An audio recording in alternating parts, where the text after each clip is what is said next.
सिया मात्र 20 साल की है। 20 साल की लड़की इतनी क्रिमिनल माइंडसेट की हो सकती है, मुझे विश्वास नहीं होता। मारने के बाद सोशल मीडिया पे डाल रही है कि तुम मुझे मेरे बर्थडे पे छोड़ के चले गए, तो वो कितनी कुटिल लड़की होगी। इसको सीधा कंपेयर किया जा रहा है राजा रघुवंशी और सोनम के केस के साथ। सोनम का भी अगर आप देखिए, माँ बाप उसकी जबरदस्ती शादी किए ऐसे आदमी से जिससे वो नहीं करना चाहती थी। जी। सिया भी जो है केतन से शादी नहीं करना चाहती थी। तो ऐसे माँ बाप को तो मैं कहूंगी पहले उन पे मुकदमा होना चाहिए। प्रणीत मोरे का कॉमेडी शो, प्रणीत मोरे को तो जेल में होना चाहिए। मतलब आपने 370 रुपए की चाय पिला दी तो आप उस लड़की का रेप करोगे?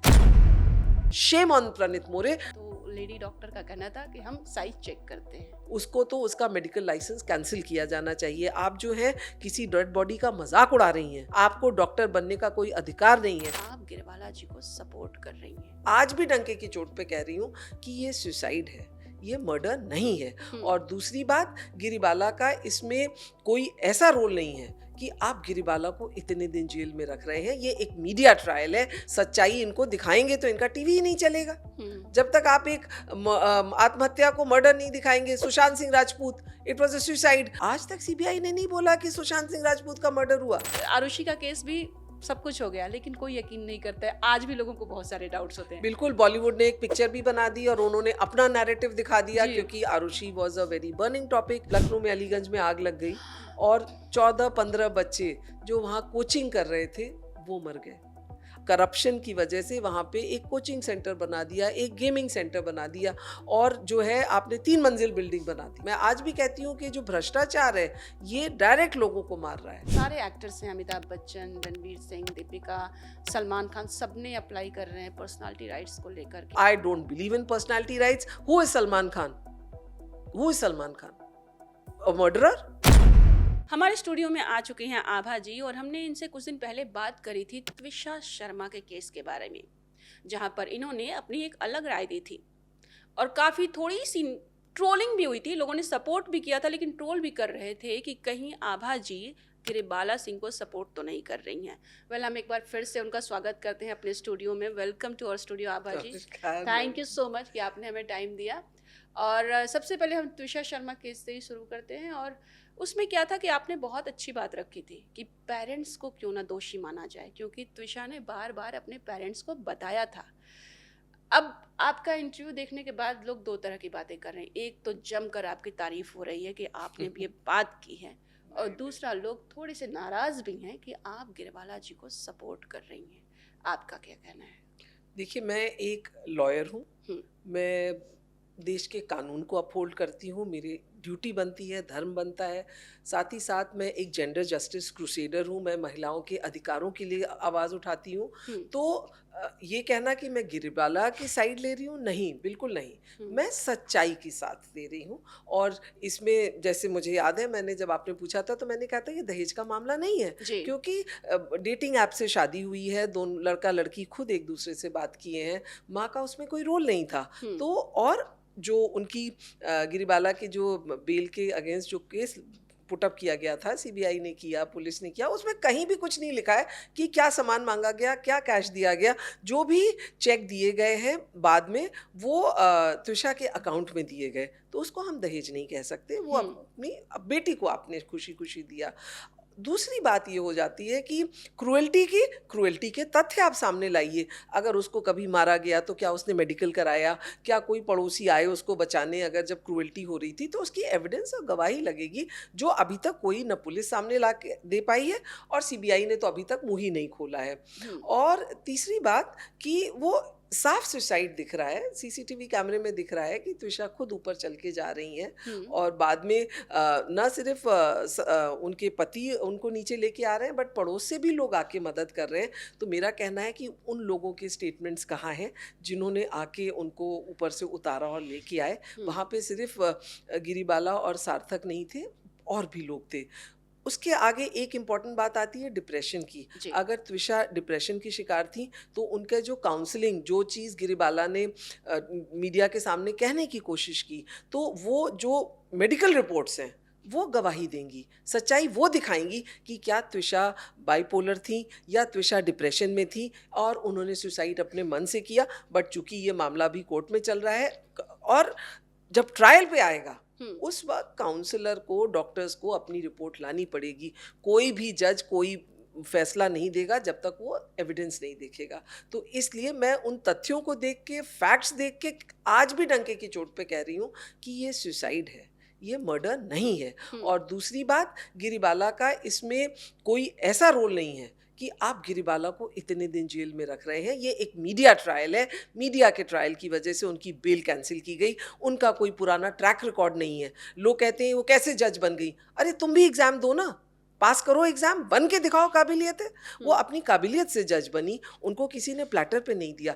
दूसरी बात, उनका ट्रैक रिकॉर्ड बताइए। और वो त्विषा को मार के उनको क्या मिलेगा? उनकी पोजीशन जा रही है, उनकी समाज में एक जगह थी, तो गिरिबाला क्यों ऐसा काम करेंगी? और रही उनके माँ बाप की बात, जब त्विषा बार बार अपने माँ बाप को कह रही हैं कि मेरा यहाँ दम घुट रहा है, मुझे लेके जाओ, तो क्या एक बेटी के माँ बाप का धर्म नहीं बनता, ड्यूटी नहीं बनती कि अपनी बेटी को सही सलामत वो वापस ले जाए? आप सिर्फ समाज में दिखाना चाहते हैं कि आपने अपनी बेटी की बड़े घर में शादी करी है, आप वाहवाही लूटना चाहते हैं, या आपको अपनी बेटी के आंसू नहीं दिख रहे, आपको अपनी बेटी का सिसकियां नहीं सुनाई दे रही? तो ऐसे माँ बाप को तो मैं कहूँगी पहले उन पे मुकदमा होना चाहिए। मैंने एज अ लॉयर कितने केसेस में देखा है कि बच्चियाँ जो हैं, विवाहित महिलाएं जो हैं, डोमेस्टिक वायलेंस का शिकार हैं, वो मार पिटाई हो रही है उनकी, माँ बाप कहते हैं नहीं तुम निभाओ, तुम वहीं रहो, तुम्हारी डोली गई थी, तुम्हारी अर्थी निकलेगी। तो इस तरह की मानसिकता अगर हम पेट्रियार्की, पैतृक मानसिकता रखते हैं, बेटियों को हम घर में नहीं लाना चाहते क्योंकि बेटियों को आपको उनका अधिकार देना पड़ेगा। आपका बेटा कहेगा नहीं उसको वहीं रहने दो, आ जाएगी तो यहाँ पे घर मांगेगी, रहेगी, कौन खर्चा उठाएगा? तो जब आप अपनी बेटियों का खुद हाथ नहीं थाम रहे हैं तो उन माँ बाप पे क्या हम उंगली नहीं उठाएंगे? उन माँ बाप को भी मैं उतना ही सुसाइड का जिम्मेदार मानूंगी कि बेटी बार बार माँ से बोल रही है, सास से तो आके वो दिल का दुखड़ा नहीं रोक रही है ना। सास को तो नहीं बता रही है कि मुझे प्रॉब्लम है, मुझे मेंटल हेल्थ इश्यूज है, माँ को बता रही है मुझे प्रॉब्लम है, मुझे सताया जा रहा है, तो वो माँ क्यों नहीं आई? इसलिए मैं चाहती हूँ कि सिर्फ सास को दोष मत दीजिए, माँ बाप के ऊपर भी जो सेक्शन लगने चाहिए वो लगाए जाए। गिरिबाला जी की और त्विषा के पति की जो कस्टडी है वो 30 तारीख तक बढ़ा दी गई। आपको क्या लगता है, क्या कुछ क्रिटिकल दिख रहा है पुलिस को, सीबीआई को? अब तो केस सीबीआई के हाथ में है, क्या ऐसे रीजंस होंगे? अब मीडिया में खबरें बहुत कम आ रही हैं क्योंकि मीडिया तो जितना चलाना था मीडिया दग गया। मीडिया के पास है क्या? आप कंकॉक्टेड स्टोरीज चला रहे हैं, आप कह रहे हैं कि वो पर्सनल चीज़ें उसने क्यों बता दी। गिरिबाला ने गलत किया, जब किसी की मृत्यु हुई है तो सहानुभूति रखनी चाहिए थी आपको। अगर उसके मेंटल हेल्थ इश्यूज थे वो टीवी पे नहीं बोलने चाहिए थे आपको। जब कोर्ट में मामला आता, पुलिस के सामने आता, आपको वहाँ रखना चाहिए था। गिरिबाला जी की वही गलती थी कि उन्होंने मीडिया के सामने अपनी सफाई देनी शुरू कर दी। और एक बात मैं और बताऊंगी कि अगर आप कहिए कि आपके जो एंकर्स हैं वो देश का कानून चलाएंगे, तो आई एम सॉरी, उन एंकर्स को तनख्वाह मिलती है टीआरपी के लिए। तो ये जो जितना भी तमाशा करते हैं ये लोग, ये टीआरपी के लिए करते हैं। सच्चाई इनको दिखाएंगे तो इनका टीवी ही नहीं चलेगा। जब तक आप एक आत्महत्या को मर्डर नहीं दिखाएंगे, Sushant Singh Rajput, it was a suicide, और सबने कैसे कैसे वीडियोस डाले, कैसे कैसे झूठी अफवाह उड़ाई। सीबीआई आई, आज तक सीबीआई ने नहीं बोला कि सुशांत सिंह राजपूत का मर्डर हुआ, लेकिन मीडिया ने चला दिया। मैं तो चाहूंगी कि जो रिया के परिवार वाले थे उनको सुशांत की बहनों के ऊपर, सुशांत के पिता के ऊपर, उन एंकर्स के ऊपर एफआईआर करनी चाहिए, डेफेमेशन का केस डालना चाहिए जिन्होंने ये झूठी खबरें चलाई। और चूंकि आम जनता कोर्ट कचहरी से डरती है, जाना नहीं चाहती है, इसका फायदा उठाते हैं टीवी के एंकर्स, सोशल मीडिया, झूठी छोटी चीजें डालते हैं। और इसलिए सीबीआई अभी तक कुछ नहीं बोल रही है, मीडिया के भी कुछ नहीं कर पाएगी, क्योंकि गिरिबाला का कोई रोल ही नहीं है। त्विषा जो 3 घंटे ब्यूटी पार्लर में बैठ के मसाज करा रही हैं, उसको क्या दिख नहीं रहा है कि इतनी फ्रीडम ससुराल में मिली हुई है कि 3 घंटे उसका कोई वीडियो दिखा दीजिए कि वो घर में खाना बना रही है। कुछ है आपके पास, दिखाइए। माँ बाप के पास तो कुछ भेजा होगा, मार खाते हुए भेजा होगा, मेडिकल भेजा होगा, कुछ माँ बाप दिखा के पाए। कुछ नहीं दिखा के बता रहे। तो ये जो टीआरपी ड्रिवन मीडिया है, ये देश की सबसे बड़ी दुश्मन है, समाज की सबसे बड़ी दुश्मन है। और इस वजह से जुडिशरी पे प्रेशर आ गया है, पब्लिक प्रेशर आ गया है, और उन्होंने उसकी एबीए कैंसिल कर दी। मैं आज भी कहती हूँ जो एबीए कैंसिल की गई वो सही नहीं था, क्योंकि जो कानून कहता है कि अगर ट्रैक रिकॉर्ड खराब है तब आप कह सकते हैं। आप कहें कि वो देश छोड़ के भाग जाएंगी, इस उम्र में बुढ़ापे वो कहाँ भाग के जाएंगी, उनका अपना घर है। बस एक ही चीज़ गिरिबाला की गलती थी, जो उन्होंने मीडिया को इंटरव्यू दिए, और वो भी ये मीडिया थी जिसने उनके मुंह से ये बातें निकलवाई। मीडिया को नहीं मालूम था कि क्या गरिमा है। मीडिया को इस तरह के क्वेश्चंस पूछने चाहिए थे। मेरा तो जो अपना तजुर्बा है पिछले 10-12 साल का मीडिया से, मीडिया आपके मुंह में शब्द रखती है, और हम लोग तो चूंकि वकील हैं, हम अपने शब्द जानते हैं, और अगर हम कुछ बोलते हैं तो हम उसको एविडेंस के साथ पेश करते हैं। लेकिन गिरिबाला जी सास के मोड में आ गई और वो कुछ उल जलूल बोलने लग गई जो उनको नहीं बोलना चाहिए था। उल्टे मीडिया ने उनको उकसाया ऐसा बोलने के लिए, तभी तो इतने दिन ये चला। उसी के साथ साथ निक्की का डाउरी डेथ हुई थी ग्रेटर नोएडा में। रोज़ एक डाउरी डेथ होती है, अगर आप फिगर्स देखिए तो करीब रोज़ 10-12 डाउरी डेथ्स होती हैं। क्या मीडिया ने कोई केस उसके बाद चलाया? मीडिया तो यही चलाएगी जिसमें उसको टीआरपी मिलेगी। तो जितना कम बोला जाए मीडिया के लिए वो सही है। और जिस दिन ये केस में आता है कि ये सुसाइड था और इसमें किसी का रोल नहीं था, मैं चाहूँगी कि गिरिबाला आकर एक एक एंकर पे डेफेमेशन फाइल करे।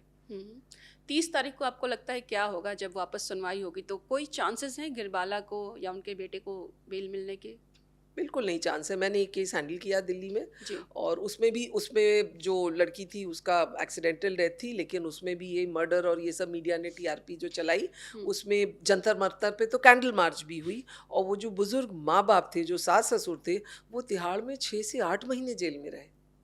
क्योंकि जब एक मीडिया ट्रायल हो जाता है तो मुझे लगता है कि जजेस को भी लगता है हम अपने सिर पर क्यों ले। पुलिस भी कुछ सामने नहीं लाती है क्योंकि लोगों को लगता है out of sight out of mind. तो मुझे नहीं लगता अभी बेल मिलेगी। हालांकि अगर न्याय की बात है, अगर जस्टिस करना है तो इनको बेल दी जानी चाहिए। पोस्टमार्टम रिपोर्ट को इतना टाइम क्यों लग रहा है? क्या वो आ चुका है और डिक्लेयर नहीं किया जा रहा है? आपको सब पता होगा इंटरनल एग्जैक्टली क्या होता है। देखिए, आपको आरुषि का पोस्टमार्टम याद है जी। कितना उसमें मीडिया ने टीआरपी चलाई थी कि आरुषि का पोस्टमार्टम से प्ले अप किया गया, ये किया गया, बॉडी यहाँ मिली वहाँ मिली। तो यहाँ भी इन्होंने सेकंड पोस्टमार्टम कराया, लेकिन पहला पोस्टमार्टम भी तो एम्स इंदौर में हुआ था जी। भोपाल में हुआ था, एम्स भोपाल में एक स्टैंडर्ड हॉस्पिटल में हुआ था। तो वहाँ पे एंकर्स ने चला दिया, नहीं गिरिबाला जी की बहन डॉक्टर है वो वहाँ पे मौजूद थी। अरे सरकारी अस्पताल में सरकारी डॉक्टर अपनी नौकरी से खिलवाड़ नहीं करेगा। और पहला, मेरा तो मानना है कि जो पहला पोस्टमार्टम था वो भी सही था, 100% सही था। सेकंड पोस्टमार्टम की ज़रूरत ही नहीं थी, और सेकंड पोस्टमार्टम में ऐसी कोई चीज़ नहीं आई होगी जो सामने लाई जाए। तो इसलिए ये लोग अपनी फेस सेविंग के लिए अभी तक रिपोर्ट नहीं दे रहे। और ये कहना कि गिरिबाला की बॉडी पे इंजरी, गिरिबाला कह रहे त्विषा की बॉडी पे इंजरीज थी, तो बट नेचुरल, जैसा गिरिबाला जी ने कहा कि 70-80 केजीज की लेडी को आप उतार के लाओगे तो आप कहीं जहाँ से पकड़ोगे वहाँ पे आपके अंगूठे के निशान आएंगे, हाथ के निशान आएंगे। तो वो जो इंजरीज भी हैं वो बॉडी को जब आप ऊपर से लेके आ रहे थे उस वक्त की हैं, मेरा मानना है, जो मुझे देख के लगता है। तो इसलिए सेकंड पोस्टमार्टम से कोई ऐसी नई चीज़ नहीं आई होगी, इसी वजह से अभी तक सब लोग शांत बैठे हैं। कहीं ना कहीं केस को थोड़ा शांत रखा जा रहा है बिकॉज मीडिया बहुत ज़्यादा एक तरह से उछाल रही है, उस हिसाब से आपको ऐसा लगता है? नहीं, केस शांत नहीं रखा जा रहा है। वो जेल चले गए। जो मीडिया चाहती थी कि जेल भिजवा दिया जाए, कि हमारे कहने पे जेल हुई, हमारे कहने पे एंटीसिपेटरी बेल खत्म हुई, जो मीडिया तमगे और झंडे गाड़ रहा है कि देखो हम जो हैं ये कर रहे हैं, हम वो कर रहे हैं, तो जो है बस वही है और कुछ नहीं। और वो तो कोर्ट का प्रक्रिया होता है, 14 दिन 12 दिन पुलिस रिमांड हुई, ये हुआ तो चलेगा। और अब सरकार भी नहीं चाहेगी कि देश की महिलाओं को हम नाराज करें, क्योंकि हमने एक इसको इमोशनल नैरेटिव दे दिया है। तो इस वजह से जब 4-6 महीने हो जाएंगे, ऑटोमेटिक बेल का समय आएगा, तब बेल मिलेगी। मीडिया ट्रायल में न्याय नहीं होता। ओके एक चीज़ और इसमें ना क्या होता है, जब किसी के घर में कुछ प्रॉब्लम होती है तो पूरी फैमिली मेम्बर्स को घसीट लिया जाता है या ऑटोमेटिक आ जाते हैं।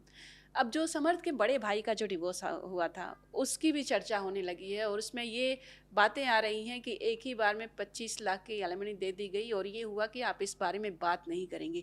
अब एज अ लॉयर आप बताइए, ये कॉमन है या क्या है, इसमें कुछ रहस्य होता है, कुछ होता है? नहीं, बिल्कुल नहीं। जब डिवोर्स होता है उस वक्त ये हम जब डिवोर्स बाय म्यूचुअल कंसेंट भी कराते हैं तो उसमें बड़ा क्लियर रहता है कि दोनों साइड एक दूसरे के खिलाफ कोई केस नहीं करेंगे, चाहे सिविल हो या क्रिमिनल हो। हम्म। दोनों साइड एक दूसरे के खिलाफ लूज कमेंट्स नहीं करेंगे और उस वक्त ही एक लमसम पत्नी को दे दिया जाता है। और बच्चे होते हैं तो बच्चों की स्कूल फीस का एग्रीमेंट किया जाता है कि बच्चों की विदेश की पढ़ाई, यहाँ तक हम लिखवाते हैं कि अगर बच्चे बाहर पढ़ने जाएंगे तो उनकी पढ़ाई का खर्चा बाप देगा। तो इसमें जो था, चूंकि बच्चे नहीं थे, 6 साल की शादी थी, तो उनका जो एग्रीमेंट हुआ कि 25 लाख रुपए, तो 25 लाख रुपए दे के कोर्ट के सामने वो ऑर्डर पास हुआ कि आप एक दूसरे पे अब कोई आरोप प्रत्यारोप नहीं लगाएंगे। और यही रूल होता है डिवोर्स का कि एक क्लीन कट आपका डिवोर्स हो गया, आप अपना जीवन दोबारा स्टार्ट करिए और किसी को एक दूसरे पे ओछी चीज़ें बोलने का अधिकार नहीं है। तो ये बात सही है क्योंकि वाइफ 25 लाख रुपए उनको मिल चुके हैं और वो डिवोर्स की कंसेंट टर्म्स, इसको कंसेंट टर्म्स बोलते हैं, तो जो कंसेंट टर्म्स है उसके खिलाफ अगर आप जाएंगी तो वो कोर्ट की कंटेम्प्ट होती है। तो उस वक्त इसलिए कोई भी पति पत्नी एक बार कंसेंट टर्म्स के बाद उसके खिलाफ नहीं जाते क्योंकि फिर आप पे पुनः कार्रवाई हो सकती है। तो उनका बड़ा बेटा जो था उसने, एंड उनका मैं सुन रही थी कि it was a mutual consent divorce, तो दोनों में इसमें हो सकता है वाइफ को मन नहीं होगा उस शादी में रहने का और वो अपनी मर्जी से उन्होंने डिवोर्स लिया होगा और इसलिए उन्होंने अपनी मर्जी से ये कंडीशंस जो डाल के एग्रीमेंट हुआ है। तो इसमें ये कहना कि बड़े बेटे के साथ भी ऐसा हुआ था, तो एवरीबडी इज इंडिविजुअल। अगर विदेशों में आप देखिए तो लिज टेलर का हम लोग सुनते थे कि 6 शादी की, 7 शादी की, तो आज भारत में भी वेस्टर्न सिस्टम आ रहा है। मैं देखती हूँ कि आज मैं डिवोर्स कराती हूँ, 3 महीने में दूसरी शादी हो जाती है। इनफैक्ट यहाँ तक आ गया है कि डिवोर्स के बाद 6 महीने तक दूसरी शादी नहीं होनी चाहिए जब तक वो हाई कोर्ट से कुछ उसके परमिशंस होते हैं, तो लोग लेकिन फटाफट दूसरी शादी कर लेते हैं। तो everybody wants to move on. तो सेकेंड मैरिज को और सेकेंड डिवोर्स का किसी को हक नहीं है।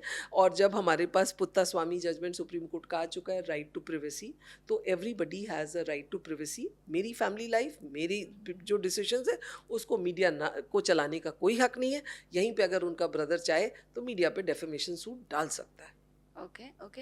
अच्छा, ऐसे जो केसेज है ना मैम, जैसे सुशांत सिंह का केस है, आरुषि का केस, फैसले आए हैं लेकिन सेटिस्फैक्ट्री, मतलब कोई सेटिस्फाइड मानता ही नहीं है कि ये सच, सीबीआई ने जो क्लोजर रिपोर्ट दी है वो सही है।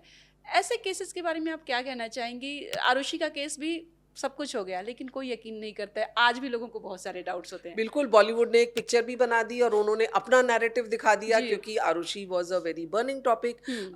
सुशांत सिंह राजपूत में भी आज तक लोग मुझे लिखते हैं क्योंकि मैंने तभी बोला था कि ये सुसाइड है और सुशांत ड्रग्स लेता था, लेकिन सुशांत के फॉलोअर्स मुझे ट्रोल किए, क्या क्या लिखे कि नहीं सुशांत का मर्डर हुआ है और ये हुआ है, तुम झूठ बोलती हो। तो जनता जो है ना बहुत भोली है। आप जिस तरह का नैरेटिव डेवलप कर देते हैं लोग उसको विश्वास करने लगते हैं और कहते हैं कि नहीं, इतने बड़े बड़े टीवी चैनल चला रहे हैं, इतने बड़े बड़े एंकर बोल रहे हैं तो यही सच होगा। और ये तो कहा ही जाता है कि आप जो चीज़ रोज बोलेंगे वो आपके दिमाग में बैठ जाएगी।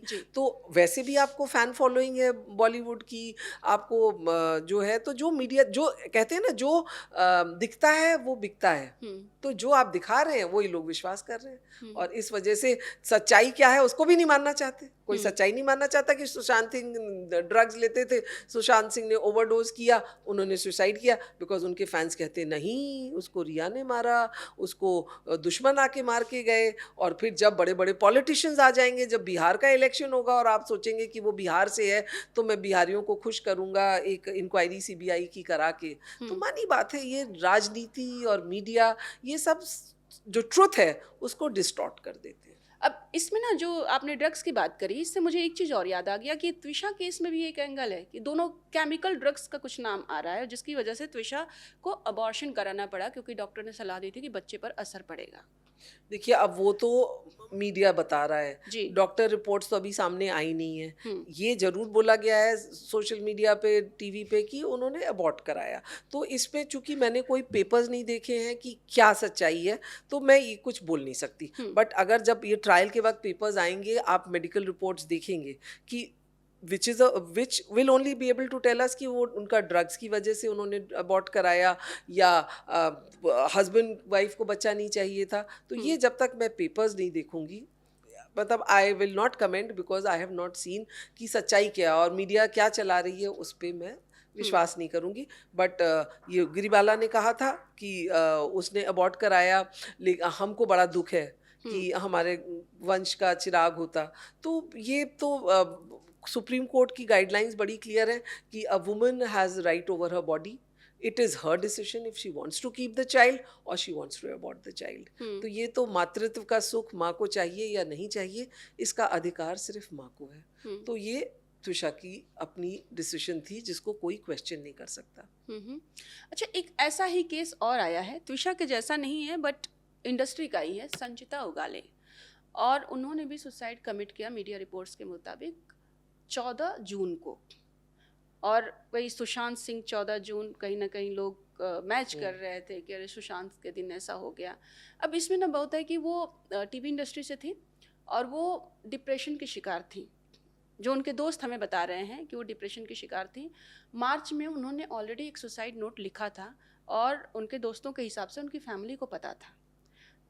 तब जैसे जो भी उन्होंने किया होगा हमें नहीं पता, लेकिन फाइनली उन्होंने 14 जून को सुसाइड कमिट कर लिया और वो इस दुनिया में नहीं रहे। इसके बाद क्या हुआ है, एक उनके बॉयफ्रेंड थे उज्ज्वल शर्मा जिनका नाम बताया जा रहा है, उनके चैट्स लीक हो रहे हैं कि उन्होंने उन्हें बहुत भद्दी तरह की, तुम्हें कुछ नहीं आता है, तुम छपरी हो, तुम वसई में रहती हो, पैसे उधार लिए थे। और अब ब्लेम उज्ज्वल पे जा रहा है कि कहीं ना कहीं उसको मेंटली हैरेस करता था इस टाइप से।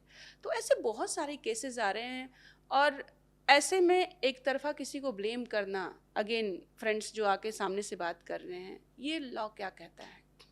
देखिए, सब जो है बहती गंगा में हाथ धोना चाहते हैं, फ्रेंड्स हैं, रिश्तेदार हैं, उनका 1 मिनट ऑफ पॉपुलैरिटी होता है कि टीवी पे बोल रहे हैं आके आपको जो है। एक तो मैं देख रही थी त्विषा में, वो फ्रेंड बोली नहीं मेरी उससे कभी बात नहीं हुई, लेकिन पहले की बात मैं बता रही हूँ। तो इसमें भी जैसे अगर इस बच्ची का जो है इसका सुसाइड नोट है, तो उसमें अगर उसने किसी को ब्लेम नहीं किया है तो हम बॉयफ्रेंड पे कैसे ब्लेम डाल सकते हैं।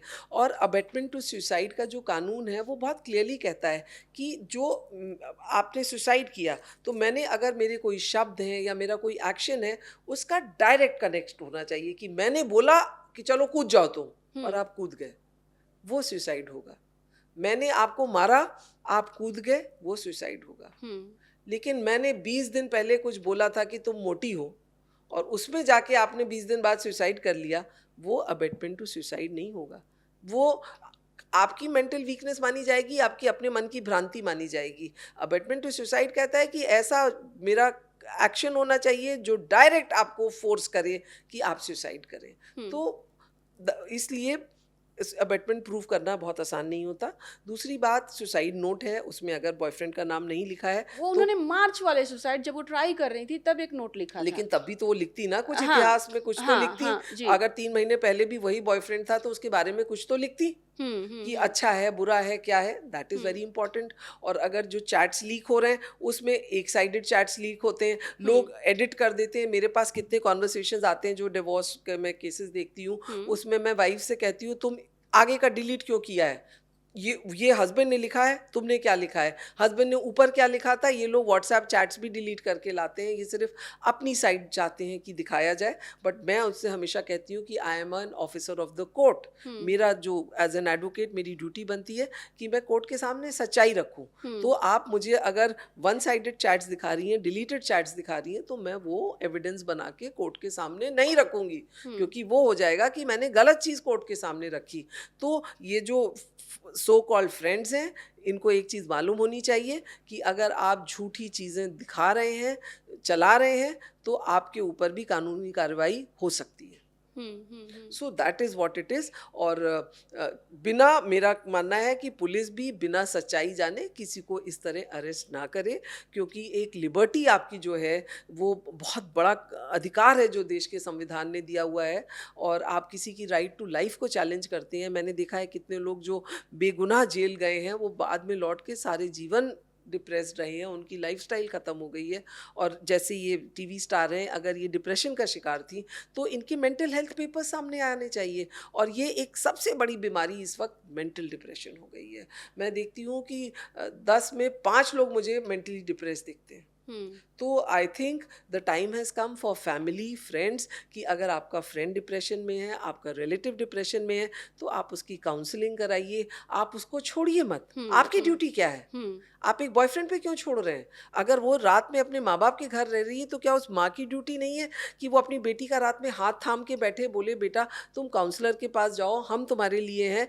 एक लड़का अनजान आपके जीवन में आया है और वो आपको जीवन लेने के लिए बाधित कर दे रहा है, तो इसमें माँ बाप की भी कमजोरी है, दोस्तों की भी कमजोरी है, समाज के भी टूटने का जो है, जो समाज टूट रहा है, इस वजह से लोग लोनली हो रहे हैं। तो ज़रूरी है कि हम दोबारा अपना एक संयुक्त परिवार जो होता था उसको लाएं वापस, और इंश्योर करें कि बच्चे लोनली नहीं हैं। बच्चों को अगर डिप्रेशन है तो आप शर्माइए मत, आप उनको बेखौफ डॉक्टर्स के पास ले जाइए, काउंसलर्स के पास ले जाइए। हम तोपन डालते हैं, अगर कोई बच्चा घर में डिप्रेस्ड है तो हम बताना नहीं चाहते, अरे लाइक जैसे खांसी बुखार होता है वैसे ही डिप्रेशन है, आप उससे लड़िए।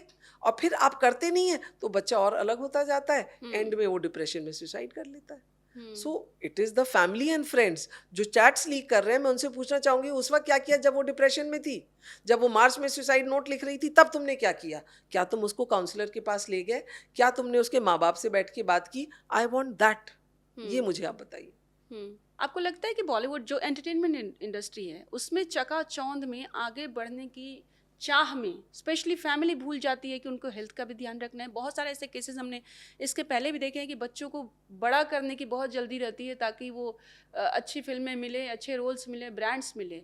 सो डू यू थिंक ये चकाचौंध की दुनिया कहीं और खींचे जा रही है लोगों को? बिल्कुल, आपको याद होगा पहले की जो हीरोइंस थी वो कहती थी कि हम लोग चाइल्ड आर्टिस्ट थे, हमारे माँ बाप हमको स्कूल में नहीं पढ़ने दिए, बस उन्होंने हमको मूवी वर्ल्ड में डाल दिया। उस वक्त कहते भी थे एम्बिशियस मदर्स जो कहलाती थी, तो वो मदर जो है छोटी छोटी बच्चों को लेके स्कूल भेजने की बजाय मूवी वर्ल्ड में ले आती थी। तो विच इज़ अ फैक्ट कि फैमिली को भी जो ये ग्लैमर है सबको पसंद है, और आप चाहते हैं कि आपका बेटा बेटी बॉलीवुड में जाए, क्रिकेटर बने, मतलब जिससे परिवार को ना सिर्फ एकदम ओवरनाइट पैसा मिल जाए बल्कि पब्लिसिटी भी मिल जाए। तो पेरेंट्स की जवाबदारी बहुत बनती है, और ये बिल्कुल एक्सप्लॉइटेशन, मैं तो कहूँगी देश का कानून जो जुवेनाइल लॉ है उसमें इंश्योर किया जाए कि इन बच्चों को जो है, चाइल्ड आर्टिस्ट जो हैं, इनको उतने लिमिटेड आवर्स से ज़्यादा काम नहीं करने दिया जाए, उनका स्कूल नहीं छुड़वाया जाए। ये मैं सरकार का फेलियर मानती हूँ कि अगर इस तरह से बच्चों को भी लाया जा रहा है मूवीज़ में। और जो ये यंग गर्ल्स हैं, बॉयज़ हैं, बिल्कुल ग्लैमर, हु हेट्स ग्लैमर? आज जो इतना बोटॉक्स लोग करा रहे हैं, इतना सर्जरी करा रहे हैं, कितनी सर्जरीज में लोग मर जा रहे हैं। हाँ। तो आप वो देखिए, वो मत, ग्लैमर का ही तो चकाचौंध है। अदरवाइज हम लोग जैसे पैदा हुए वैसे ही हैं। हमको लगता है कि नहीं, हमारे माँ बाप ने हमको सिखाया कि तुम अपने गुण से जानी जाओ, अपने कर्म से जानी जाओ, अपने एजुकेशन से जानी जाओ। हमने तो कभी सोचा ही नहीं कि आप क्या खा रहे हैं, आपकी फिगर ये होनी चाहिए, आपकी स्किन ऐसी होनी चाहिए, आपका हेयर। तो आज हम आउटवर्ल्ड पे जो है ज़्यादा ध्यान दे रहे हैं। तो बिल्कुल चकाचौंध की दुनिया है। आपको बच्चे जो है दिन भर खाना नहीं खाते, ड्रग्स क्यों खा रहे हैं? क्योंकि जो ये एक्टर्स हैं, टीवी स्टार्स हैं, बॉलीवुड एक्टर्स हैं, इनको भूखा रहना पड़ता है, तो भूख मारने के लिए ये ड्रग्स लेते हैं। और वो जो है, तो इस चकाचौंध में ये भूखे रहते हैं, ड्रग्स की आदत पड़ जाती है और अपना जीवन ख़त्म कर लेते हैं। और फिर कंपटीशन, आपकी मूवी फ्लॉप हुई, आपको आता नहीं है अपने फ्लॉप को हैंडल करना, क्योंकि आपको एक पिक्चर से आप ओवरनाइट स्टार बन गए, अगली पिक्चर फ्लॉप हो गई तो आप ज़ीरो हो गए। तो ये जो इस तरह से जो सक्सेस और फेलियर होता है, उसमें आप मानसिक पेशेंट ही बन जाते हैं। तो बहुत ज़रूरी है कि इस चकाचौंध से हम बाहर निकलें, और जो रियल वर्ल्ड है, आज आप देखिए विदेशों में, चाहे अमेरिका है, अमेरिका नहीं, ब्रिटेन में और ऑस्ट्रेलिया में 16 साल से कम के बच्चों के लिए सोशल मीडिया बैन किया जा रहा है, क्योंकि अब सरकारें भी मान रही हैं कि ये माइंड पे एडवर्स इफेक्ट कर रहा है। तो दैट इज़ वेरी इंपॉर्टेंट कि रियल वर्ल्ड जो है और रियल वर्ल्ड है, दोनों में लोगों को फ़र्क मालूम होना चाहिए। जब एक बच्चा 18 साल से कम वाला बच्चा कहीं ऑफिस में काम करता है तो उसको चाइल्ड लेबर बोलते हैं और वो अलाउड नहीं होता है। आपने बहुत सही तरीके से बोला कि सरकार को जिम्मेदारी निभानी चाहिए। हमारे भी कुछ लॉ होने चाहिए चाइल्ड आर्टिस्ट के लिए। किस तरह से बनने चाहिए कि वो भी तो पैसे ही कमा रहे हैं ना, बिल्कुल, एक्टिंग करके, तो एक्टिंग भी काम ही हुआ। बिल्कुल बिल्कुल। अगर मैं इस ऑफिस में काम कर रही हूँ, 18 साल की नहीं हूँ, तो मैं चाइल्ड लेबर कहलाऊंगी, बाल मजदूरी, जिसके लिए एक्शन लिया जा सकता है। बट इन एक्टर्स को के लिए आई मीन कुछ रूल्स होना चाहिए?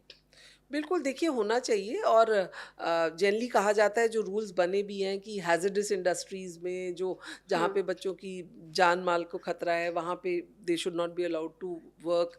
बट जैसे होता है कि टी चाय के ढाबे हैं, वहाँ पे कितने लोग काम करते हैं, हाँ, उस वक़्त कहा जाता है कि देश में इतनी पॉवर्टी है, इनके भूखे मर जाएँगे ये बच्चे, तो इनको तो लाइट वर्क हमको प्रैक्टिकल होके लेना पड़ता है, क्योंकि हमको मालूम है कि ये बच्चे काम नहीं करेंगे तो ये हुँ, भूखे सोएँगे। जी, तो बट 16 से 18 के बीच में, बट जो माइनर बच्चे हैं लेस देन 14 इयर्स हैं, आई डेफिनेटली फील कि इसीलिए सरकार ने जैसे मिड डे मील का कॉन्सेप्ट किया है कि आपको स्कूल में खाना मिलेगा। इसलिए बच्चे जो हैं 100% रजिस्ट्रेशन होता है। एलिमेंट्री स्कूल में सब बच्चे आजकल जा रहे हैं। गांव में भी माँ बाप बच्चों को स्कूल भेज रहे हैं, क्योंकि उनको मालूम है कि उनको खाना स्कूल में मिलेगा। हुँ, तो बिल्कुल, अगर लेबर इंस्पेक्टर्स की ड्यूटी है कि आप हर इंस्टीट्यूट में, बिल्डिंग में जाके देखिए कि कहीं वहाँ छोटे बच्चे काम तो नहीं कर रहे हैं। हुँ, तो बिल्कुल बॉलीवुड में भी अगर छोटे बच्चे हैं तो रूल्स होंगे, बिकॉज आपका सिनेमाटोग्राफ एक्ट है, आपका सेंसर बोर्ड की गाइडलाइंस हैं। तो ये जो है फिल्म की जो फिल्म इंडस्ट्री के जो वो हैं एंटरटेनमेंट रूल्स हैं, you require rules now. Hmm, because अगर आप छोटे बच्चों को, आप जैसे आप बात कर रही हैं कि आप आर्टिफिशियल प्रोटीन्स देके उनको चाह रहे हैं वो जल्दी ग्रो कर जाएं, उनके बॉडी पार्ट्स ग्रो कर जाएं क्योंकि वो एक्टिंग करें, तो ये उनके साथ आप उनको 100% बीमार करने की आप दवाइयाँ दे रहे हैं। कल इन्हीं बच्चों को कैंसर होगा, क्योंकि आपने उनको आर्टिफिशियल मेडिसिन दी हैं।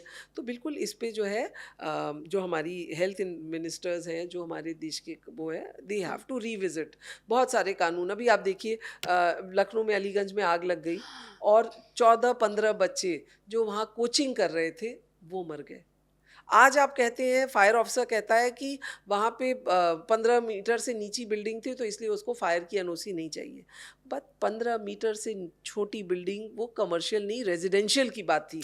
अगर रेजिडेंशियल होती तो उसमें 4-5 लोग होते, और रेजिडेंशियल घर में हर किसी को मालूम है कि आंगन होता है, गार्डन होता है, दरवाजे होते हैं। हुँ, लेकिन आपने जो है करप्शन की वजह से वहाँ पे एक कोचिंग सेंटर बना दिया, एक गेमिंग सेंटर बना दिया, और जो है आपने 3 मंजिल बिल्डिंग बना दी। तो वहाँ तो आपने 15 मीटर का रूल ले आए कि नहीं, फायर एनओसी नहीं चाहिए, लेकिन आपने उसको, उसका लैंड यूज़ तो बदल दिया। तो ये जो करप्शन है, मैं आज भी कहती हूँ कि जो भ्रष्टाचार है, ये डायरेक्ट लोगों को मार रहा है। हुँ, और हुँ, ये जो हुँ, बच्चे बाहर नहीं निकल पाए क्योंकि रास्ता एक ही था। जी, और फायर रूल्स कहते हैं कि एंट्री एग्जिट फ़र्क होनी चाहिए, हर किसी को मालूम होना चाहिए एग्जिट कहाँ पे है। अब यहाँ पे आप बैठे हैं, आपको मालूम होना चाहिए कि अगर आग लगेगी तो फायर एग्जिट कहाँ पे है। हम और आपको अगर मालूम नहीं है और हम बैठे हुए हैं तो हम किधर जाएँगे? हुँ, फिर आपने अगर वहाँ पे डोर लॉक बंद कर दिया है हुँ, और वो जैम हो गया, तो आप कैसे निकलेंगे? वही हुँ, चीज़ बच्चों के साथ हुई। तो वो छोटे-छोटे बच्चे, 18 साल के, 19 साल के बच्चे जो कोचिंग कर रहे थे, अपना जीवन बनाना चाह रहे थे, कुछ बच्चे ऊपर से कूदे। तो ये जो है ना, ये एक सिस्टम हो गया है सिर्फ पैसा कमाने का। हुँ, हुँ, हुँ, और जो करप्शन है, उस वजह से, चाहे बॉलीवुड में है, क्योंकि बॉलीवुड में आपको पैसा इतना ज़्यादा मिलता है, तो माँ बाप को लगता है अरे पढ़ के क्या करेगा, बाद में नौकरी ही तो करनी है, हुँ, इससे अच्छा यहीं डाल दो, ट्रेन हो जाएगा, सीख जाएगा काम। तो ये मानसिकता जो है, इसको रोकने के लिए सरकार को टफ कानून लाने पड़ेंगे, और कानून है भी, हुँ, लेकिन वो कानून का पालन नहीं होता, क्योंकि अगर वो इंस्पेक्टर आएगा, लेबर इंस्पेक्टर, आप उसको हरे हरे नोट पकड़ा देंगे, लिफाफा दे देंगे, वो चला जाएगा। तो ये जो है, और हमारी और आपकी भी जवाबदारी है।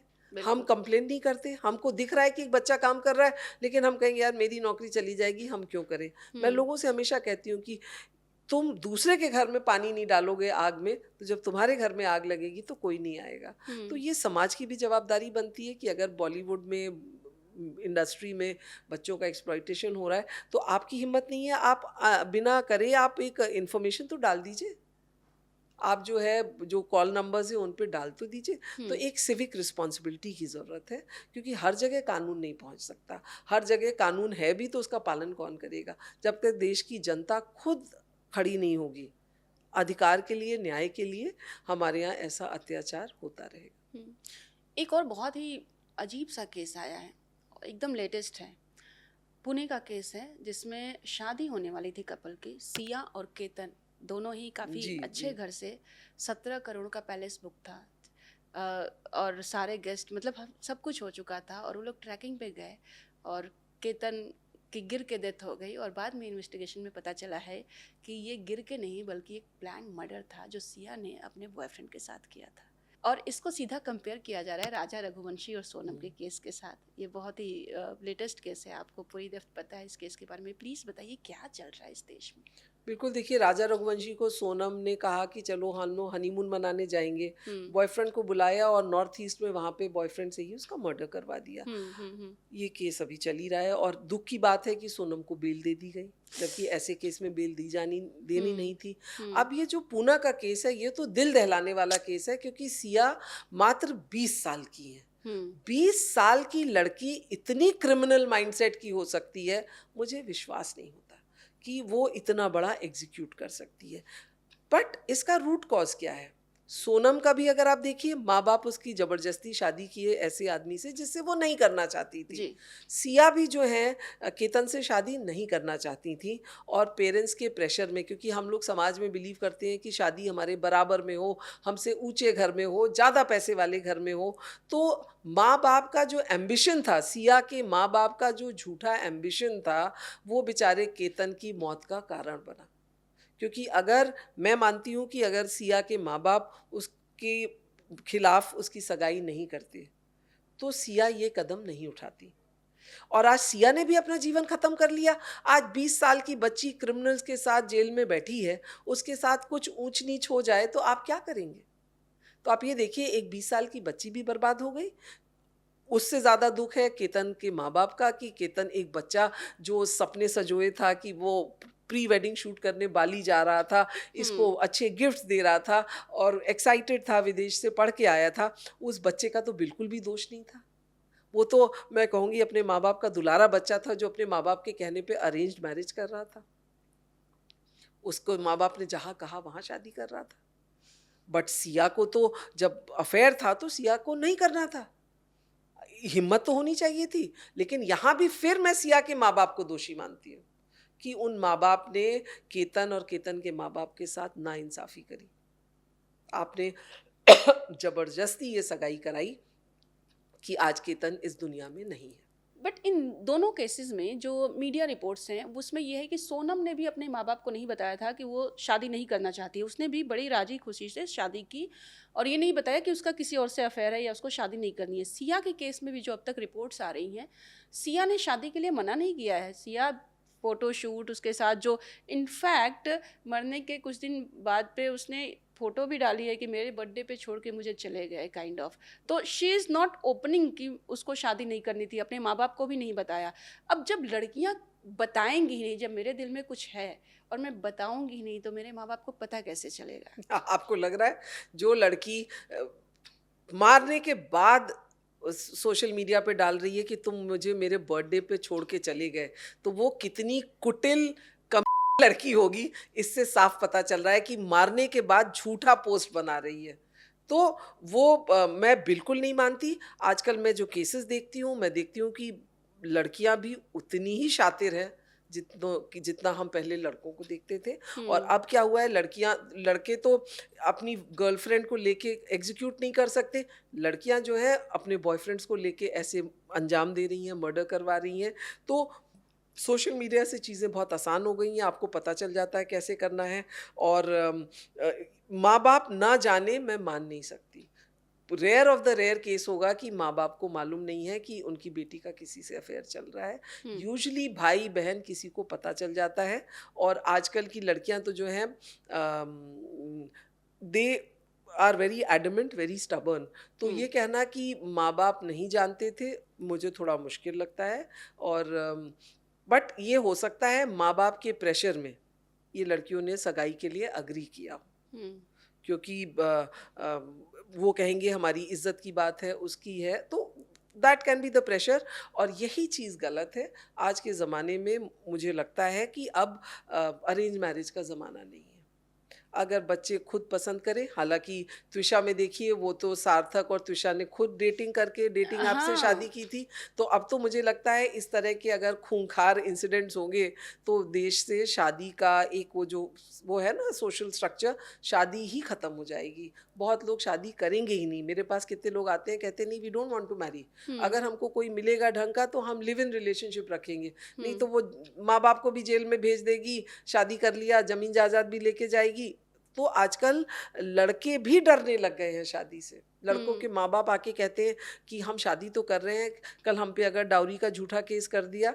तो मैं आजकल सबको एडवाइस करती हूँ कि आपका शादी में जो मंडप बनता है उसमें आप पीछे लिख दीजिए कि इस शादी में कोई दहेज नहीं लिया गया है, ताकि कल जब आप पे झूठा केस बने तो आप कहिए कि जब ये लिखा था उस वक्त तो न लड़की वालों ने बोला और कुछ नहीं बोला। तो मैं आजकल एज अ लॉयर क्लाइंट्स को एडवाइस करती हूँ कि आप लिख जरूर दीजिए कि इस डिस्क्लेमर के शादी साथ। में डिस्क्लेमर कि कोई दहेज नहीं लिया गया है, जी जी। हम अपनी शादी का खर्चा खुद उठा रहे हैं और ये आपकी सेफ्टी होगी।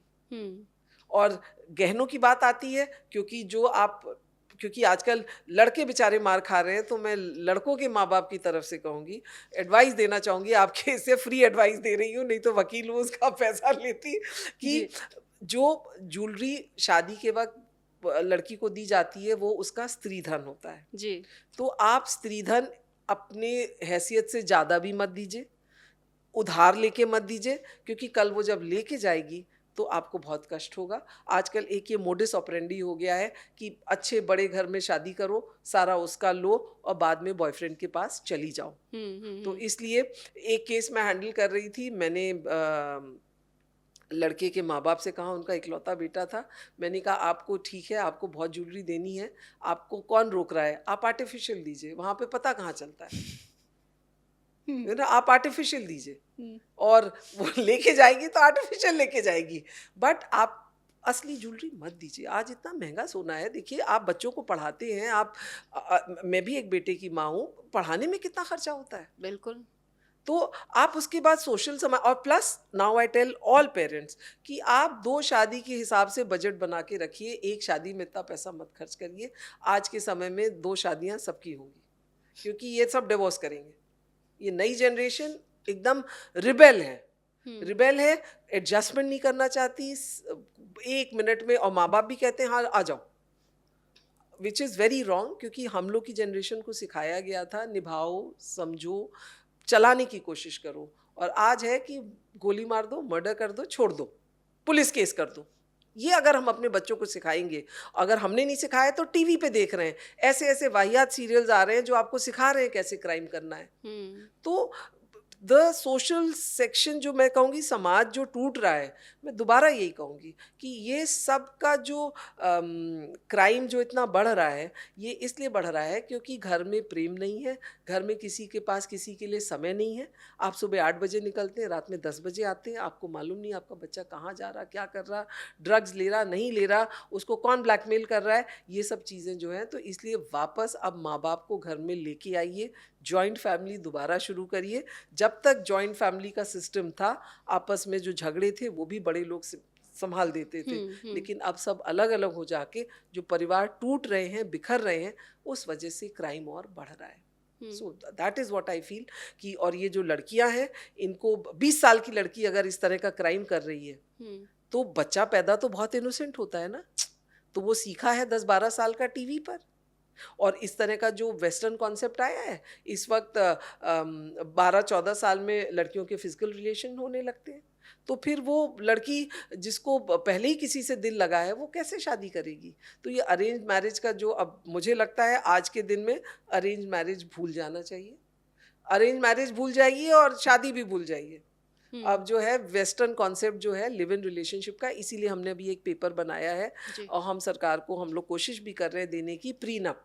अभी हिंदुस्तान में प्रीनप एग्रीमेंट नहीं होता कि शादी से पहले लड़का लड़की एग्रीमेंट साइन कर लें कि अगर हम तलाक करेंगे तो जो हमारा है वो हमारा है, जो तुम्हारा है तुम्हारा है, हम एक दूसरे की प्रॉपर्टी पे कोई क्लेम नहीं करेंगे जी। तो भारत के कानून में अब सबकी बेटरमेंट में होगा कि जनता अपने रिप्रेजेंटेटिव से कहे आप हमको प्रीनप दीजिए। एक बार प्रीनप आ जाएगा तो झूठे जो 498A के डाउरी के केसेस थे वो खत्म हो जाएंगे, और ये जो लोग एक दूसरे इस तरह से शादी के बाद मर्डर कर देंगे, फिर आपको वाइफ है तो आपको सारी प्रॉपर्टी मिल जाएगी। तो ये सब कानून में बहुत ज़रूरी है कि अगर शादी का, आप कहते हैं कि अगर 7 साल के अंदर कोई वाइफ मरती है तो उसको हम दहेज का मानेंगे कि दहेज का डेथ मानेंगे, तो ऐसे ही अगर कोई पुरुष भी शादी के 7 साल के अंदर मरता है तो उसकी वाइफ को उसका कुछ नहीं दिया जाएगा। मुझे लगता है इस तरह के कानून लाना बहुत ज़रूरी है, क्योंकि हम सिर्फ बेटियों की माँ नहीं है, हम लोग बेटों की भी माँ है, और स्त्री पुरुष जब तक एक होके दोनों एक दूसरे का भला नहीं देखते तब तक गाड़ी नहीं चलती. सो इट इज़ रिक्वायर्ड कि बॉयज़ को भी अब प्रोटेक्ट करना पड़ेगा. और ये सोचिए कि अगर शादी के 7 साल के अंदर लड़की की डेथ होती है तो केस बनता है, तो अगर हस्बैंड की भी डेथ होती है तो केस बनना चाहिए वाइफ के ऊपर, और उसको हस्बैंड की कोई भी प्रॉपर्टी में अधिकार नहीं होना चाहिए. We require strong laws. एक चीज़ और जो बहुत ही लेटेस्ट है, प्रणीत मोरे का कॉमेडी शो. हमेशा वो कॉमेडी शो करते हैं जिसमें लाइव ऑडियंस रहती है, लेकिन इस बार कुछ थोड़ा सा गलत चला गया. उन्होंने एक से पूछा, एक्सपीरियंस शेयर कर रहे थे जहाँ पे 370 रुपये की बिरयानी का मैटर आया, और लड़के ने बताया कि मैंने अपनी गर्लफ्रेंड को 370 रुपये की बिरयानी खिलाई, और उसके बाद बोला भाई 370 रुपये की बिरयानी खिलाई है तो वसूली तो करना पड़ेगा. अब ये वसूली किसी और एंगल में गया, और वही एंगल भी था उनका कहने का. दूसरा उसी में था कि एक डॉक्टर थी लड़की, और उसने बोला कि हम जब डेड बॉडीज़ आती हैं जो डोनेट होती हैं, तो प्रणीत का पूछना था कि आप क्या करते हो, क्या क्या करते हो. तो सब बताया उन्होंने. तो बोला अरे भाई तुम लोग इतना सीरियस ही काम करते हो या कुछ हंसी मजाक भी कर लेते हो. तो लेडी डॉक्टर का कहना था कि हम साइज चेक करते हैं कि किसका छोटा है किसका बड़ा है. अब ये कॉमेडी के नाम पर क्या चल रहा है यहाँ पर? पुलिस ने एक्शन लिया, बहुत सारे केसेस दर्ज हुए हैं, सब कुछ हो रहा है. आप किस तरह से देखती हैं, और कितनी क्या लिमिटेशन होनी चाहिए? मतलब बच्चा बच्चा देखता है आपका शो और आप इस तरह की बातें कर रहे हैं. बिल्कुल. आपको शायद मालूम ना हो, जब AIB रोस्ट हुआ का केस हुआ जी था, जी जी जी जी तब मैंने उसमें FIR कराई थी. जी. और मैंने कहा था उसमें दीपिका पादुकोण वगैरह बैठी थी ऑडियंस में और सब हंस रही थी, विभत्स मजाक हो रहे थे. और वो शब्द मैं बोल नहीं पाऊंगी, बट बहुत ही घटिया शब्दों का इस्तेमाल कर रहे थे. उसमें करण जौहर थे, और कुणाल कामरा थे, और कौन था उसमें, 12-13 एक्टर्स थे बॉलीवुड के. आपके all renowned people were there. मुझे लगता है रणवीर सिंह भी थे. और जब मैंने सुना, NSCI में हुआ था, इसको AIB रोस्ट कहते हैं, और मैं तो कहते हैं ना, जैसे मैं स्टन्ड हो गई कि ये व्हाट इज दिस. आप विमेन डिग्निटी का ऐसा कचरा कर रहे हैं, आप महिलाओं को बारे में इतने अभद्र शब्द बोल रहे हैं. तो मैंने उस वक्त 156(3) के अंडर मजिस्ट्रेट कोर्ट में जाके FIR कराई. और आप मानेंगी नहीं, इन 13 लोगों पे FIR हुई. और बाद में दीपिका पादुकोण, रणवीर सिंह, करण जौहर, इन्होंने बॉम्बे हाई कोर्ट से उस FIR को स्टे कराया कि उन पे कोई कार्रवाई ना हो. तो इनफैक्ट जब ये प्रणीत मोरे का 370 हुआ तो मुझे याद आया कि अब मुझे भी समय आ गया है, मतलब जो है कि मैं ये हाई कोर्ट से ये प्रोटेक्शन जो मिला है इन लोग को, इसको हटाऊं. क्योंकि जब AIB रोस्ट पे मैंने क्रिमिनल केस कराया था, उसके बाद बहुत दिन तक ये सब घटिया हरकतें नहीं हुई, इस तरह की चीप कॉमेडी नहीं चलाई गई. लेकिन ये जो 370, पहली बात, 370 is a very sanctity word. आप ये देखिए आर्टिकल 370, ये इस कानून को हटा के कश्मीर को हिंदुस्तान में विलय किया गया. तो 370 लेना ही इनको जो था, ये एक हिंदू मुस्लिम का झगड़ा लगाने की बात कर रहे थे. देश के जो विघटन, मैं कहूँगी ना, जो देश को आप तोड़ने की जो ताकतें थी, उसको आप उकसा रहे थे. वो भी सेक्शन इन पे सेडिशन का लगना चाहिए. क्योंकि 370 ही क्यों बोला इन्होंने, 350 क्यों नहीं बोला, 390 क्यों नहीं बोला? तो 370 करके ये हिंदू मुसलमान भी करना चाह रहे थे. प्रणीत मोरे को तो जेल में होना चाहिए. मतलब अगर सिर्फ FIR की गई और ये बाहर है तो ये सरासर गलत है. इन लोगों को तो जेल में बंद किया जाना चाहिए. रही बात वो जो डॉक्टर की भी, उसको तो उसका मेडिकल लाइसेंस कैंसिल किया जाना चाहिए. आप जो है किसी डेड बॉडी का मजाक उड़ा रही हैं, किसी के शव को आप इस तरह से बात कर रही हैं. आपको डॉक्टर बनने का कोई अधिकार नहीं है. हम डॉक्टर को एक भगवान समझते हैं, और इस तरह से आप कर रही हैं तो she should lose her seat in the medical college, she should be terminated. और प्रणीत मोरे के लिए तो सख्त से सख्त कार्रवाई होनी चाहिए. क्योंकि आप जो है छोटे छोटे बच्चे घरों में देखते हैं, यही चीज़ एक्ट आउट की जाती है. अगर 2 साल की बच्ची का रेप और मर्डर हो रहा है क्योंकि आप बच्चों के दिमाग में इस तरह की चीज़ें डाल रहे हैं. और ये कॉमेडी हर कोई देखता है. सड़क चलते इस तरह की कॉमेडी में फिर भाषा में बात की जाती है. और हमारा कानून बड़ा क्लियर कहता है, ओब्सिनिटी, कि विभत्सता जो है, घटियापन जो है अलाउड नहीं है। और वो भी सोशल मीडिया से ट्रांसमिशन जो होता है, 67 of the IT act, information technology act कहता है कि इस तरह का जो शोज हैं ये एक कंप्यूटर से दूसरे कंप्यूटर में ट्रांसमिट भी नहीं होने चाहिए। That is also an offence. उसमें 5 साल की सजा का प्रावधान है, सेकेंड टाइम 7 ईयर्स इम्प्रिजनमेंट है। तो इतने स्ट्रिक्ट कानून है। और ये जो स्टैंड अप कॉमेडियंस हैं ये गंदी शब्द इस्तेमाल करके लोगों के दिमाग को खराब करके पैसे कमा रहे हैं। मुझे तो इनके लिए कोई सहानुभूति नहीं है। मैं तो चाहूंगी कि प्रणीत मोरे को बैन भी किया जाए। इनके सारे जो, और इनको तभी हर्ट करता है जब इनके सारे जो प्रोग्राम्स हैं वो हटाए जाते हैं। इनको प्रणीत मोरे माफी भी मांग रहे थे तो ऐसे लग रहा था मजबूरी में वो बोल रहे हैं, क्योंकि उनको अपने पैसे की चिंता थी। उनको समाज के लिए कोई मोह नहीं है, देश की बेटियों की इज्जत की कोई परवाह नहीं है। और वो जो है ये एक फैशन हो गया है। या तो आप भगवान का मजाक उड़ाएंगे, सेक्सुअल कॉनोटेशंस लोगों के रिलीजियस सेंटिमेंट्स पे करेंगे, या इस तरह की बात करेंगे। मतलब आपने 370 रुपए की चाय पिला दी तो आप उस लड़की का रेप करोगे, ये कहना चाह रहे हो आप? Shame on Praneet More, shame on the makers of that show, shame on everyone. And I would say Mumbai police jail में डालो इनको, सिंपैथी मत दिखाओ। और इसमें अगर तुम पैसा कमाओगे तो जो है वो पैसा भी सीज होना चाहिए, जितना पैसा आया है। They should not be allowed to earn money at the cost of the values of the society by demeaning women. आप औरतों का मजाक उड़ा रहे हो आप। मतलब आप मतलब मैंने बाद में देखा और मैंने कहा ये क्या बकवास चल रहा है। The time has come. Freedom of speech and expression is a fundamental right. It is a fundamental right, but कहता है reasonable restrictions. क्या restrictions संविधान डालता है? Public order and morality. तो public order and morality की तो आपने धज्जियां उड़ा दी।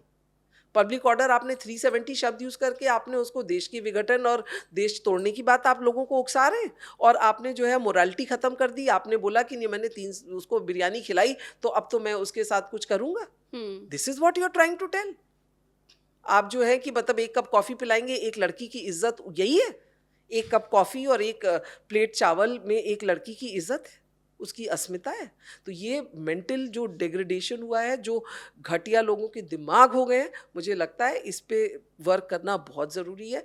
बच्चों के स्कूलों में मॉरल साइंस लाइए। इस तरह के जो हैं इनको लाइफ बैन करिए, लाइफ लॉन्ग बैन, कम से कम 5 साल का बैन प्रणीत मोरे का होना चाहिए। और मैं इससे इतनी इंस्पायर हुई हूँ कि अभी जो है मैं नेक्स्ट मंथ में AIB रोस्ट का जो बॉम्बे हाई कोर्ट ने केस स्टे किया हुआ है, मैं उसको दोबारा चलाऊंगी। And I will see to it कि ये जो बॉलीवुड थे और कॉमेडियंस थे, they apologize to the public कि आप इस तरह के शोज नहीं करेंगे। इनफैक्ट प्रणीत मोरे से रिटन अंडरटेकिंग ली जाए एफिडेविट पे कि इस तरह का शो करेंगे तो he will be band for life. एक आखिरी टॉपिक में डिस्कस करना चाहूँगी आपसे। पर्सनालिटी राइट्स का बहुत आजकल एक ट्रेंड चल गया है। सारे एक्टर्स हैं, अमिताभ बच्चन, रणवीर सिंह, दीपिका, सलमान खान, सब ने अप्लाई कर रहे हैं पर्सनालिटी राइट्स को लेकर के। उनके पर्सनालिटी का मिसयूज़ नहीं होना चाहिए, उनकी आवाज़ का, उनका कोई ऐसे जैसे अनिल कपूर का झक्कास है, जैकी श्रॉफ का बिड़ू है, उस हिसाब से इस बारे में क्या कहता है कानून? क्योंकि ये पब्लिक फिगर हैं तो कितना रिस्ट्रिक्शंस लग सकता है? देखिए, मेरा तो मानना है कि रिस्ट्रिक्शन बहुत नाम मात्र का होना चाहिए। आज who is Amitabh Bachchan? Public has made him Amitabh Bachchan. Who is Shahrukh Khan? आज अगर शाहरुख खान को एक घड़ी एंडोर्स करने का 5 करोड़ रुपया मिल रहा है, अमिताभ बच्चन को KBC करने का एक शो का करोड़ों रुपए मिल रहा है, सलमान खान को बिग बॉस करने के क्या करोड़ों रुपए मिल रहे हैं, देश की जनता की वजह से ही मिल रहे हैं ना। जी, देश की जनता आपको एडमायर करती है, आपको देखती है, आपको एक पेडिस्टल पे बैठाया हुआ है। तो आज आप पर्सनालिटी राइट्स की बात कर रहे हैं। वो पर्सनालिटी बनाई किसने? देश की जनता ने बनाई ना, आपका फैन ने आपकी बनाई। और आज आप कह रहे हैं नहीं, तुम ये शब्द नहीं यूज कर सकते, तुम ये नहीं कर सकते, तुम वो नहीं कर सकते। लेकिन अब जब high court, Delhi high court इनको बार बार प्रोटेक्शन दे रहा है, दिल्ली हाई कोर्ट कहता है नहीं, ये जो है इनकी अपनी आइडेंटिटी है, तो मैं कहूँगी आप कानून लाइए ना। अभी तक इसका कोई कानून नहीं है। 2-3 हाई कोर्ट और के जजमेंट्स हैं, सुप्रीम कोर्ट के जजमेंट्स हैं, जॉन डो का जो इन बात की जाती है, या 2-3 केस लॉज हैं जिसमें अमिताभ बच्चन को जिस केस में ऑर्डर दिया है, तो ये सिर्फ कोर्ट के जजमेंट्स हैं जिनके बस पे हाई कोर्ट और सुप्रीम कोर्ट पर्सनालिटी राइट्स देते जा रहे हैं। मेरा मानना है अगर है तो पार्लियामेंट एक कानून बनाए, और वो कानून बनने से पहले लॉ कमीशन जो है इस पे स्टेक होल्डर्स को लाए, क्योंकि अगर हमने अमिताभ बच्चन की आवाज़ में जादू है तो हमने दिया है, वो हमने उनकी आवाज़ को बार बार उसकी बात करके अमिताभ बच्चन बनाया है। और आज अमिताभ बच्चन इतने बड़े हो गए कि अमिताभ बच्चन कहेंगे तुम मेरे को कॉपी नहीं कर सकते, you can't use my photo, you can't use my standee. अरे अगर ये देश की जनता इनको नहीं देखेगी तो ये कौड़ियों के मोल जाएंगे। तो I don't believe in personality rights. Who is Salman Khan? Who is Salman Khan? A murderer? जो है उसमें आप देखिए, मर्डरर क्या मतलब, शराब पी के उसने पेमेंट ड्वेलर्स को मार दिया, लोग मर गए। उसमें तो आपको हाई कोर्ट से आपको जेल बेल हो गई, उसमें आप नहीं बात कर रहे कानून की। और यहाँ पे आपका कहना है कि मैं जो हूँ मेरे पर्सनालिटी राइट्स है, मेरे नाम पे पिक्चर नहीं बननी चाहिए। Who are you? देश का कानून आपसे बड़ा है। और मैं देश के जजेस से भी कहना चाहूँगी, पर्सनालिटी कल्ट हम नहीं प्रमोट कर सकते। और आपको अगर है कि पब्लिसिटी में इनको आप नहीं करेंगे, freedom of speech and expression, freedom of speech and expression आप ख़त्म कर दीजिए। अगर मैं अमिताभ की आवाज़ में नहीं बोल सकती तो आप मेरे फ्रीडम ऑफ स्पीच को नहीं रोक रहे हैं।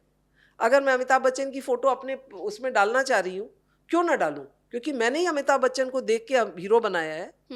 तो ये चीज़ें भी, I don't agree with this at all. एक नया फैशन हो गया है। यस, अगर कोई डीप फेक में आपकी आवाज़ मिसयूज़ कर रहा है, अगर फ़ैन यूज़ कर रहा है, आप ये तो देखिए ना उसका इंटेंशन क्या है। अगर वो एंटरटेनमेंट के लिए यूज़ कर रहा है, कोई पॉजिटिव मैसेज के लिए कर रहा है, तो let it be used. But अगर वो डीप फेक कर रहा है, मिसयूज़ कर रहा है, क्राइम करने के लिए यूज़ कर रहा है, then there is a law. But ये पर्सनैलिटी राइट्स करके आप जो है, पहले तो आप जो है पब्लिक के पास जाके, जब आपकी मूवी आती है, आप हर स्टेट में जाके, हर गांव में जाके आप लोगों को करते हो, पिक्चर आती है तो पिक्चर हॉल में खड़े रहते हैं ये लोग। तो अब फिर आप क्यों आते हो आम जनता के पास? जब आपको पैसे कमाने हैं, एक्टर बनना है, तो आप आम जनता के पास आते हो। अब जब आप खास बन गए तो वो जनता आपके लिए घटिया हो गई। So personally I don't believe in personality rights, because ये पर्सनैलिटी इनको हमने दी है। अगर हम इनको वो प्यार और इज्जत नहीं देंगे तो हम और आप भी अमिताभ बच्चन है, हम और आप भी शाहरुख खान है। सिंपल। एकदम वाला छोटा सा आखिरी सवाल, बॉलीवुड के अगेंस्ट बात करना बहुत बड़ा गट्स लगता है। बड़े बड़े लोग होते हैं जो बोल नहीं पाते हैं, और आप एक बिंदास खुल के बोलती हैं। कभी ऐसा नहीं लगा कि रिलेशनशिप पे असर पड़ेगा? देखिए, वो रिलेशनशिप जो सिर्फ मैंने क्या बोला और क्या किया पे है, वो मैं रिलेशनशिप मानती नहीं। और मुझे उस रिलेशनशिप की कोई कदर भी नहीं है। कि अगर मैं आज आभा सिंह हूँ, एडवोकेट हूँ, तो आप मुझसे हेलो बोल रहे हैं, कल शायद मैं बंद कर दूँ काम करना या कुछ हो जाए मेरे साथ, आप मुंह फेर ले, तो मैं तो मानूंगी कि मैं आपको 2 मिनट भी समय दे रही हूँ, मेरे लिए वेस्ट है। सो एंड बॉलीवुड अगर सोचता है कि वो देश के कानून से ऊपर है तो दे आर सैडली मिस्टेकन। अगर बॉलीवुड सोचता है कि इस जनता ने उनको बनाया है और अब वही जनता से वो मुंह फेर ले, तो वो ये जानते नहीं कि ये देश की जनता भी इतनी मूर्ख नहीं है। अगर वो आपको हीरो बना रही है तो आपको ज़ीरो भी बना सकती है। एंड आई एम आभा सिंह। मैं सिर्फ भगवान से डरती हूँ, और मैं हमेशा कहती हूँ मैं न्याय के लिए खड़ी हूँ। For me justice is everything. और डर तो, मेरे फादर ने मुझे एक ही चीज़ बोला था कि यू डाई ओनली वंस। मृत्यु और जो बर्थ एंड डेथ हमारे हाथ में नहीं है, तो फिर मैं डरूंगी क्यों? जब मैं सलमान खान का हिट एंड रन केस कर रही थी तो मेरे बहुत ट्रोलिंग होती थी, और लोग कहते थे कि जैसे वो कुचल के मारे गए तेरा भी ऐसे ही हाल होगा। तो मैंने कहा तुम आओ कोर्ट में, मैं बताऊंगी मेरा क्या हाल होगा, मैं तुम्हारा हाल पहले बेहाल करूंगी। सो मेरे में डर नहीं है। एंड मुझे एक चीज़ है, डर के आगे जीत है। Yes. तो बस डर के आगे जीत है। आप तो एडवर्टाइजमेंट में बोलते हो, मैं सच्चाई में बोलती हूँ कि डर के आगे जीत है। और जो डर गया वो मर गया। बाय बर्थ मैं तो ठाकुर हूँ, राजपूत हूँ, तो जो है तलवार चलाना भी आता है, उठाना भी आता है। हाँ। और डर नहीं है। मतलब माँ बाप ने एक ही चीज़ मुझे सबसे बड़ी दी, निडरता। उन्होंने एक ही चीज़ सिखाई कि तुम, आभा नाम रखा है, आभा का मतलब होता है रेडियंस, चमक, रोशनी की। तुम देश में लोगों के जीवन में रोशनी लाओ। तो जो आभा माँ बाप ने बनाई रोशनी देने के लिए, वो कैसे डर सकती है? और वो भी रील के हीरो से। हम लोग तो ज़मीन के हीरो हैं, हम लोग ज़मीन पे चल के देश के हम लोग काम करते हैं। ये तो रील बना के और एडिट करके बनते हैं, मतलब, तो इनसे कौन डरेगा? Well, Abha ji, thank you so much and all the very best for all your cases. Thank you. आप मुझसे काफ़ी चीज़ें पूछ लेती है, आप मेरे दुश्मन अब बना देंगी। आप बातें इतनी इंटरेस्टिंग करती हैं तो ऑफ कोर्स पूछना पड़ता है। थैंक्स अ लॉट और फिर से मिलेंगे बिकॉज आपसे बात करना बहुत अच्छा लगता है। Thank you so much, thank you, all of you have been very nice, thank you.